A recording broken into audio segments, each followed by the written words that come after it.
साथियों, हर समाज में ऐसे गरीब व साधारण परिवार ही समाज का बहुसंख्यक हिस्सा होते हैं। हर तरह के सामाजिक धन संपदा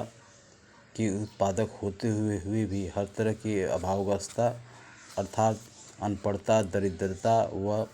जहालत की ज़िंदगी बसर करते हैं और मूलतः इसी कारण उन्हें यह मानवीय या जनतांत्रिक अधिकार भी हो जाता है कि वे इस समाज व्यवस्था के तोड़क भंजक व क्रांतिकारी परिवर्तक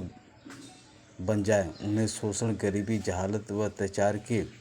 सिवा कुछ नहीं दे सकती है। उन्हें अभावग्रस्त रखकर समाज के एक छोटे से हिस्से को उन्हीं की पैदा की हुई हर प्रकार की धन संपदा व सुख सुविधा का मालिक बनाए रखती है। यही उसका बुनियादी वसूल और बुनियादी चारित्रिक गुण है। इसी वसूल पर समूची धनाढ्यवर्गीय सभ्यता संस्कृति का चमकीला भड़कीला विकास होता रहता है। लिहाजा अगर दूसरों के शोषण दोहन से पूंजी के मालिकों को अपनी सभ्यता खड़ी करने का जनतांत्रिक अधिकार है तो उसे तोड़क भंजक बनकर उसे गिराने और उसकी जगह अपनी सभ्यता लाने का कमतर वर्गों को और भी ज़्यादा जनतांत्रिक अधिकार है, क्योंकि ये उसके उत्पादक हैं। किसी के समाजशास्त्री ज्ञान अथवा तर्क दलील के सहारे उनके इस इनकलाबी अधिकार को नकारना या नज़रअंदाज करना अपनी शोषणकारी व्यवस्था को टिकाए रखने के वास्ते अपने जनतांत्रिक या नागरिक अधिकारों के दावे करना बिल्कुल वैसे ही है जैसे पिछली शताब्दियों में सामंतों व पुरोहित द्वारा अपना राजकाज बनाए रखने के लिए ईश्वरीय अधिकारों के दावे करना और सामंतशाही को तोड़ने वाली पूंजीवादी इनकलाबियों को शैतानी बुद्धियाँ, कूड़े करकट के ढेर या खून से दोगले कहना। लिहाजा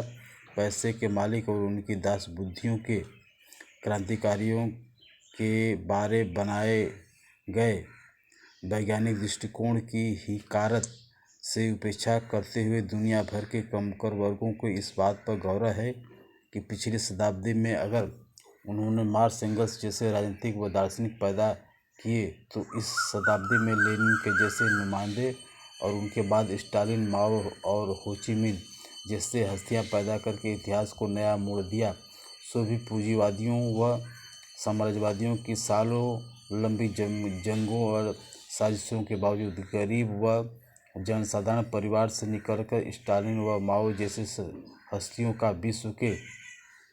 राजनीतिक रंगमंच पर आना एक दूसरे नज़रिए से भी खासी अहमियत रखता है। जैसा कि सभी जानते हैं, मार्क्सवाद सिद्धांतक कमतर वर्गों का हिमायती और परजीवी धनाढ्य वर्गों का विरोधी है। अतः नंबर 1 किसी देश के गरीब वर्गों द्वारा उस सिद्धांत को अपनाना, नंबर 2 अपने वर्गीय माहौल से उस सिद्धांत को मानने वाले महान इनकलाबी पैदा करना, नंबर 3 उसी सिद्धांत की अगुवाई में धनाढ्य वर्गों के खिलाफ सफलतापूर्वक क्रांतियाँ करना। ये तीनों बातें मार्क्सवाद के इस 150